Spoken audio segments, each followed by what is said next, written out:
Olá pessoal, chegamos ao 10º e último princípio do Comento Intuitivo e para mim foi uma grande honra ter chegado até aqui com você. O tema de hoje é honrar a saúde, praticar uma nutrição gentil. Primeiro é importante dizer, nutricionista é profissional da saúde e não profissional de emagrecimento. Como a gente conversou já muitas vezes aqui, o processo de emagrecimento pode algumas vezes ser muito pouco saudável. Eu, no trato com o meu paciente, preciso levar em consideração todas as diretrizes que guiam a minha prática clínica, mas rejeito completamente o papel de nutricionista fiscalizadora, policial alimentar, vilã, simplesmente porque eu não acredito nisso. Eu acredito que a minha prática deve levar em consideração tanto o bem-estar físico quanto o bem-estar mental e emocional. Por isso, é muito importante questionar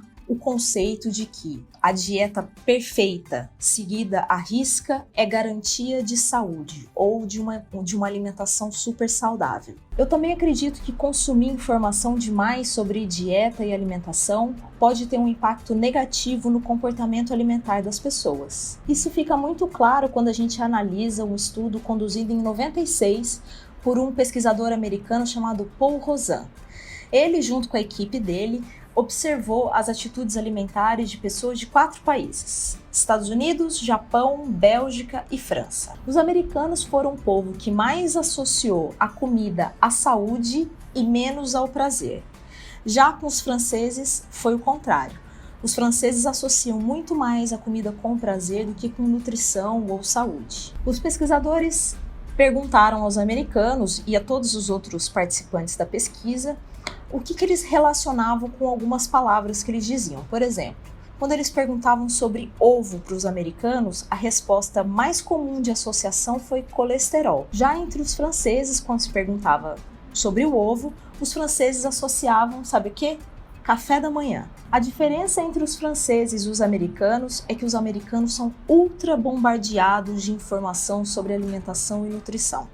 Se você acha que aqui no Brasil a gente fala muito sobre dieta, nos Estados Unidos é, 5 vezes pior. Aí, com um monte de informação para um público leigo, é muito fácil fazer associações muito simplistas em relação à alimentação e que tornam as decisões nutricionais muito fáceis. São as chamadas crenças ou mentes monocotômicas. É um nome estranho, mas eu vou te explicar o que significa. Uma crença ou uma mente monocotômica é aquela que não faz distinção entre a dose e o efeito que cada alimento causa no nosso organismo. Por exemplo, quando a gente fala que o açúcar é um veneno. Calma lá, veneno é veneno, comida é comida. Açúcar em excesso é ruim, mas o açúcar é um elemento ancestral na nossa alimentação. O corpo sabe exatamente o que fazer com o açúcar assim que você coloca o açúcar na boca. Para você ter uma ideia, a gente já começa a digerir o açúcar na boca. Então, ou o açúcar vira energia para se movimentar, para piscar o olho, bater o coração, respirar, ou ele vira tecido de reserva. O único tecido de reserva que a gente tem é a gordura. Então, o açúcar em excesso é ruim, assim como qualquer outra coisa que a gente consumir em excesso. Mas açúcar na medida não faz mal para ninguém. Isso me faz questionar o seguinte: será que aqui no Brasil a gente não está repetindo o mesmo erro do nosso vizinho ao norte? Será que a gente não está também construindo aqui entre a gente uma grande paranoia alimentar? Vocês já pararam para pensar onde que isso vai parar? Os americanos são o grupo populacional que mais faz interferência na sua alimentação, com o objetivo de deixar ela menos calórica ou mais saudável. E hoje, eles são o 2º país mais obeso do mundo. Só perdem para o México, que ultrapassou eles pouco tempo atrás. Esse grande estresse que se cria em torno da alimentação saudável acaba trazendo consequências negativas para o sistema imunológico, cardiovascular, e isso sem falar nos aspectos psicossociais quando se fala disso a longo prazo. Será que vale a pena mesmo ficar propondo dieta e modificação alimentar que não tem nenhuma comprovação científica que dá certo a longo prazo? Será que vale a pena mesmo a gente ficar engordando, emagrecendo, fazendo uma dieta atrás da outra, pensando que isso é viver? né? Será que é isso mesmo que a gente busca pra gente? Que consequência isso vai ter no futuro? Que consequência isso vai ter daqui a 10, 15 anos? Bom, a minha opinião é de que daqui a um tempo, de uma década e meia, a gente vai estar falando muito mais sobre transtorno alimentar, sobre comer transtornado, do que a gente percebe hoje. Eu acho que essa mentalidade de dieta, essa cultura da dieta vai deixar a gente muito paranoico, e aí os transtornos alimentares vão começar a aparecer e a gente vai ter muito trabalho para desfazer esse problema. Por isso, o Comer Intuitivo é uma alternativa muito eficiente à cultura da dieta.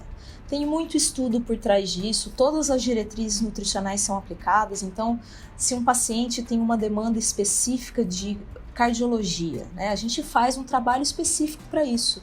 Todas as recomendações são seguidas, o consumo de sódio é observado, a atividade física, né, a composição corporal, as quantidades, o peso, mas a gente precisa levar em consideração também outros aspectos biopsicossociais que são tão importantes quanto esses outros aspectos clínicos, porque é isso que vai fazer o paciente manter o comportamento alimentar positivo por mais tempo. Ficar indo e voltando, aumentando e reduzindo peso, alternando períodos de grande restrição com um período de descontrole alimentar, é muito prejudicial, muito mesmo, a longo prazo principalmente. Um profissional da nutrição deve levar em consideração tudo isso, né? Não só o emagrecimento a qualquer custo.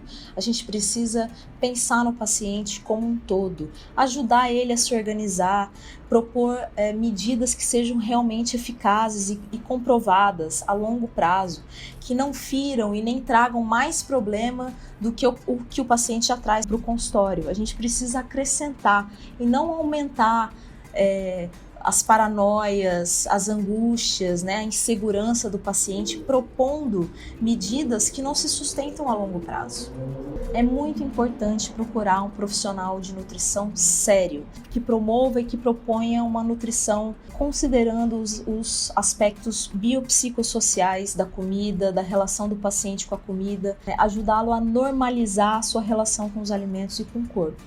É isso que eu acredito, é isso que eu acho que faz a diferença na vida das pessoas e é nisso que eu invisto o meu trabalho e o meu tempo. Bom, eu tô super feliz da gente ter chegado até aqui. Na semana que vem eu faço um último vídeo pra gente fazer um compilado geral dessas informações. Eu tô super feliz com os feedbacks que eu tenho recebido, vocês foram muito gentis comigo, com a minha inexperiência, né, com os primeiros vídeos que ficaram diferentes e eu fui modificando e vocês sempre muito queridos comigo, me elogiando, me mandando mensagem, eu só tenho a agradecer. Bom, se você gostou desse conteúdo, curta, compartilhe, mostre para alguém que possa se interessar. Na semana que vem tem o último vídeo falando sobre tudo que a gente conversou até aqui. Eu espero que você esteja comigo nessa última inserção nesse tema.